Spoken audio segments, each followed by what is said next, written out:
Hello, it's me, Christine. Welcome to my little crime corner. I'm sure that some of you, at some point in your life, have found yourself in a tough situation, one that you wanted to get out of, but might have just ended up seeing it through. Whatever it might have been, what would you do if you found yourself in a place where you didn't see any other option? What if you just wanted to start over? To what extent would you go? I'm sure that whatever you thought you'd do or needed to do was nowhere near the level we're about to discuss. In the very early morning hours of June 18th, 2004, in Georgetown, a small town in central Texas, a passing car noticed another car parked on the side of the road, totally engulfed in flames. The car appeared to have slid down the embankment, leading the person in the other car to believe that there had been a terrible accident. They called police and firefighters arrived soon after, but once they finished putting out the flames, there was unfortunately very little left of the car and its contents. The car, a 1999 Chevy Cavalier, had gotten so hot from the fire that its tires had completely melted onto the rocks. It was quite evident that this fire had been burning for a while, and the extent might not have been immediately known. Firefighters and investigators began combing through the dense rubble, hoping to uncover some clues about this devastating fire, and discovered in the front seat severely burned human remains. Because of the intensity and duration of the fire, as you can imagine, the remains were unrecognizable. Since any evidence of this person's identity was destroyed in the fire, police then ran the car's VIN, hoping to uncover the driver's identity. They discovered that the car belonged to a couple from Leander, Texas, named Clayton and Molly Daniels. They were a young couple, with Clayton being 24 and Molly was just 21.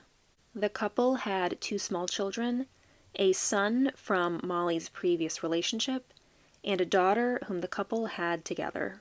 Clayton had previously worked as a mechanic in town, but was currently unemployed, and at the time he was staying at home and taking care of the children. Molly was working as a receptionist in a local office building. It was quickly discovered that the family had lived very close to the site of the fire.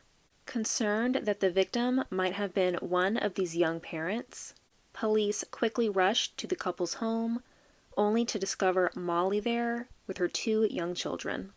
When asked where she was the previous night, Molly said she had been home with the kids the whole time. Molly had work in the morning, and she was waiting for Clayton to come home, since she needed the car that they shared to get herself to work. She said that Clayton had taken the car and driven to his mother's house last night, but he hadn't returned home or called her at all. The more time that passed, the more worried she got. After police left, Molly called her mother in a panic, saying Clayton hadn't come home last night, and she was concerned that something terrible had happened. Investigators had then returned, and they showed the family items that they had recovered from the scene, including a pair of shoes and a chain necklace, and family members had confirmed that these were in fact Clayton's belongings, and at that point, the victim in the car was then identified as being Clayton Daniels. An early theory at that time was that Clayton might have been out, possibly drinking at a party or a bar. Then, after getting behind the wheel, he had lost control of the car and tried to stop it from swerving down the embankment, but couldn't, either due to being potentially under the influence, driving way too fast, or both.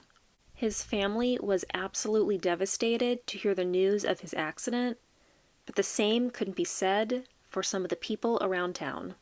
Some of the community's residents were not at all sad to hear of Clayton's passing, including Molly's mother. She was never Clayton's biggest fan, and she never thought he was good enough for her daughter. Molly, only being 21, and then suddenly having to be the sole provider for two young children garnered a lot of sympathy and support from the people around town.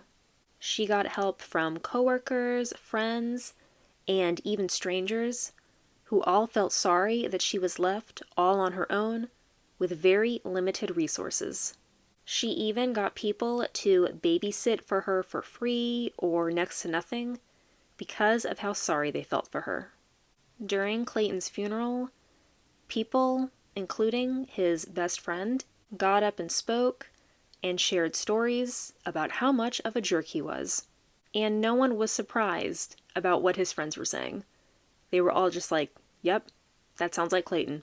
And this wasn't just community grumblings. It was soon revealed that Clayton had been arrested and convicted for the sexual assault of his cousin, who was only 7 years old. For this, he was only sentenced to 30 days in jail and 10 years of probation. Disgustingly short and unjust. And get this, he didn't even serve 1 day in jail because the week that he was supposed to report to the prison, he was in a car accident, the car caught fire, killing him. How convenient. Investigators felt that the timing of this accident was suspicious, to say the very least. At least enough to warrant further investigation. Something soon recovered in police's investigation was the comment that the father of his victim made regarding wanting to make Clayton go away. I mean, so do I. The victim's family was very upset that Clayton was sentenced to a disgustingly short amount of time. I mean, can you blame them for making this statement? This lead was briefly pursued, but there was no evidence connecting anyone in this family to Clayton's death. About a month had passed since Clayton's suspicious accidental death, and the community generosity towards Molly began to dry up, partially because she had already gotten a new boyfriend, a man named Jake Gregg, and for whatever reason, was openly telling her friends that she was the sole beneficiary of Clayton's $110,000 life insurance policy. People around town were starting to talk and get more suspicious, including Molly's mother. She felt that something was definitely not adding up here. In an exceptionally weird instance, Molly's sister, who had been staying with Molly and her children in the days and weeks after the accident to help her with the kids and around the house, and just be a support for her really, had gone into the bathroom that was attached to the master bedroom to grab some Q-tips, and when she turned around to leave, she saw what very obviously appeared to be a man curled up, asleep on the floor of Molly's closet, dressed in a t-shirt and boxers. She couldn't see his face, but this was unmistakably a person. Oh my God. She stood there in a moment of disbelief, wouldn't you? Before hurrying out of the room to find Molly in the kitchen. She said, "Molly, there's a man asleep on the floor of your closet." Molly is like, "What?" No, there's not. They then walked into the room together to find the closet floor free of anything or anyone. Molly's like, "See, no one's here. You're imagining things. Something feels extremely off to me. I am ready to leave the house right now." If you recall, the only reason that Clayton had initially been identified as the victim in the car was from a slew of personal items that had been found at the scene, and that his family had confirmed was his. Investigators never actually found anything that could have conclusively confirmed his identity, like teeth or fingers, basically anything with prints. The medical examiner was not too happy about this lack of evidence and felt that the only way to be sure that this was Clayton Daniels was to positively match his DNA to a known sample. To do this, he decided to extract marrow from what was determined to be Clayton's hip bone, hoping that there was enough to test. They already were able to obtain a sample from Clayton's mother to compare, but the whole ordeal of procuring the sample and testing it and sending it off to compare would have taken upwards of 6 months. In the meantime, in an effort to move the case forward, investigators did the only thing they could do at this point: return to the scene of the fire and hope to find something that they had missed. Upon another look, they found some things that just didn't make sense. When evaluating the road above the embankment, that Clayton would have lost control and slid down did not show signs of any skid marks, something that would have been present if Clayton had made any effort to stabilize the car and straighten it back out on the road. It appeared as if the car had slid down and he made no effort to try and stop it. Based on the speed limit of that portion of the road, as well as the curve in which the car would have driven off the cliff, investigators determined that the car would have been barely moving and had likely been pushed off. Could Clayton have already been dead before the fire and placed him in the car to set it up to look like an accident? Things were sure pointing this way. Even more puzzling and suspicious was that the car's gas tank was completely intact. This points to the gas in the car not even being a factor when the car ultimately engulfed in flames. Everything was pointing towards the car being deliberately set on fire. Who set the fire? At this point, it was unknown, but it was certainly not an accident. It was looking like this was murder. An arson investigator named Janine Mather was then called in, and she immediately noticed how much fire damage had occurred in the driver's seat. This was inconsistent with typical car crashes with accidental fires, as there is always evidence of some type of body fluid on the seat, and this area was pretty much void of any remains. This pointed to Clayton being somewhere else during the crash and fire, as he certainly wasn't in the driver's seat. Upon evaluation of all the electrical elements of the car, including the ignition switch and the fuel lines, everything was essentially intact. I mean, as much as it could be for an accident such as this. I'm using accident loosely. A full review of the car had turned up no sign or evidence of the car itself being the cause of the fire. It had to have been intentionally set. Investigators then proceeded to gather samples of ash and debris from the interior of the car to then be tested against several accelerants. The lab determined that all of the samples contained evidence of large amounts of charcoal lighter fluid. There is no reason lighter fluid would have been present in the car unless it was intentionally sprayed all over. Further proof that this fire had been intentionally set. Investigators couldn't help but to turn their attention back to Molly. This clearly was not an accident, and the chatter around town was getting louder and louder as time went on. After 5 long months of waiting, they finally got the DNA results back from the remains found in the car. Much to the surprise of pretty much everyone, the remains came back as not belonging to Clayton Daniels. As you can imagine, this just led to more questions. If this wasn't Clayton, then where was he? And more importantly, someone who was not Clayton died in this fire. Who was it? All police could really do now was follow their only lead at this point, which was Molly. Molly was put under 24-hour surveillance, and for several days, everything was business as usual. She seemed to be going about her everyday routine, and nothing suspicious or out of the ordinary really took place. However, after several days, Molly had gone out to meet her boyfriend Jake for lunch at Taco Bell. Police followed Molly and Jake and watched the two walk inside.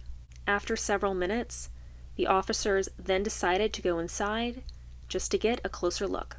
Once inside, the officer couldn't believe what he saw.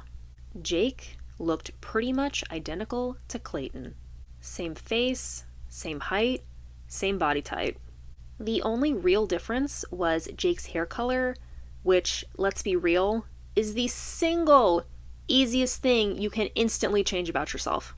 The officer began speaking with the couple, and Jake was visibly nervous, but insisted that his name was Jake Gregg, and he pulled out a driver's license to prove it.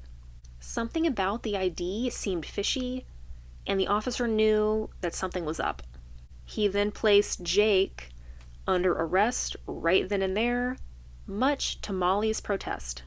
Once in custody and after being interrogated, Jake then confessed that he was actually Clayton Daniels. You don't say!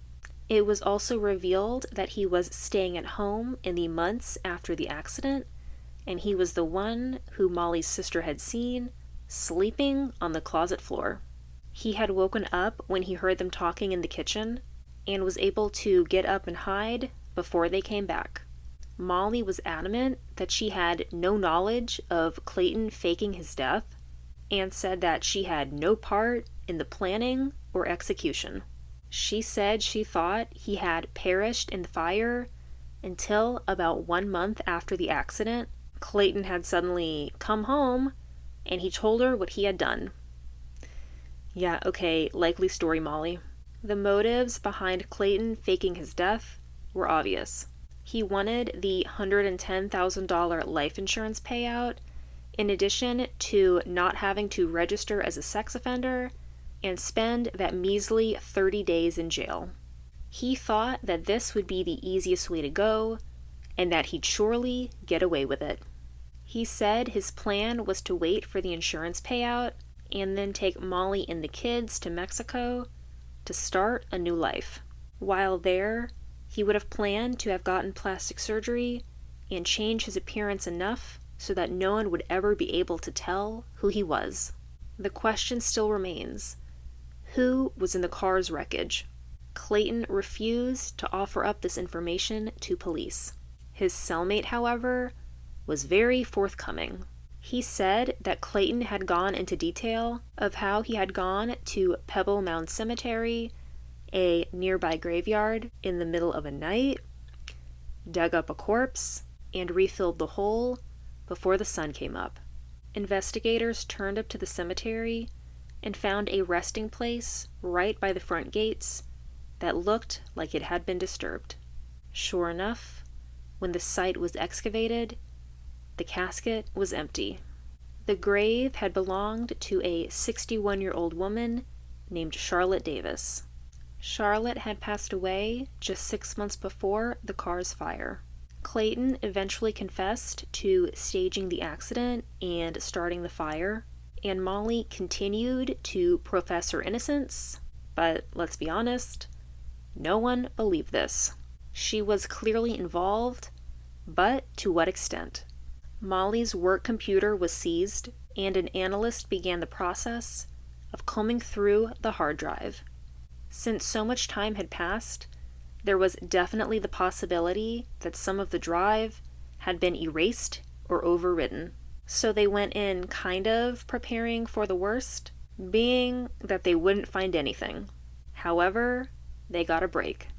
It was discovered that mere days before the staged accident, Molly's computer got a virus.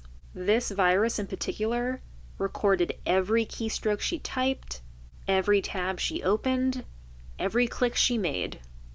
Literally everything. The analyst had a record of every single movement Molly made. I know what you're thinking. You're thinking I'm probably getting very excited a little too early because this isn't a home computer. This is her work computer. You know how you are at work. You're very careful on your work computer. Well, Molly made several very incriminating searches. Some of her searches included forensics on a body, unidentifiable body, burned car, and gasoline fire.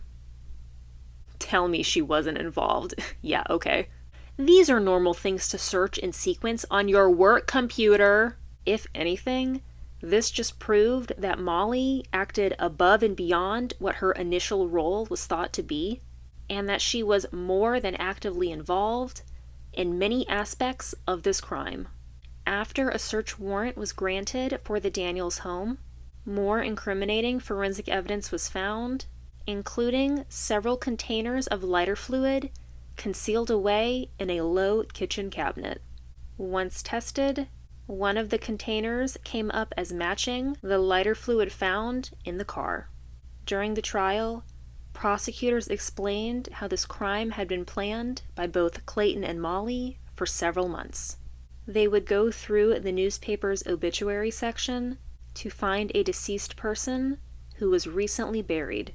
They were specifically looking to find an older person, one who may not have had as many living relatives or anyone who would frequently visit the cemetery. Under cover of darkness, with Molly acting as the lookout, Clayton began digging up Charlotte Davis's grave, and together they carried her body and placed her in the back of their car. After a short drive, they arrived to the ravine, stopped the car, and got out, and together they positioned Charlotte in the front seat and set the car ablaze. Because Charlotte was embalmed, and embalming fluid is highly flammable, this would explain how quickly and severely the car engulfed in flames and burned for so long. Embalming fluid, in conjunction with the lighter fluid, allowed the car to burn for many hours. They then pushed the car over the edge, where it slowly rolled to a halt. Clayton had intentionally planted several of his personal items in the car, believing that this would suffice as identification when investigators discovered and inspected the car. He had fully intended to be believed as dead. What he didn't account for was the DNA testing. He might not have known or understood the capabilities of DNA testing and thought that his slew of personal items would have been enough to confirm his identity. In addition to this, as well as the results of the testing confirming that lighter fluid was present in the car, Molly did confess to playing a part in this crime. Molly pled guilty to insurance fraud and hindering the apprehension of a criminal, the criminal being her husband. For this, she was sentenced to 20 years in prison. Meanwhile, Clayton had also pled guilty to insurance fraud, as well as arson and desecration of a corpse. For this, he was sentenced to 30 years in prison, with an additional 20-year sentence for his previous sexual assault charge. If you recall, before he attempted to fake his death, this charge carried a measly 30-day sentence, which apparently he couldn't have been bothered with.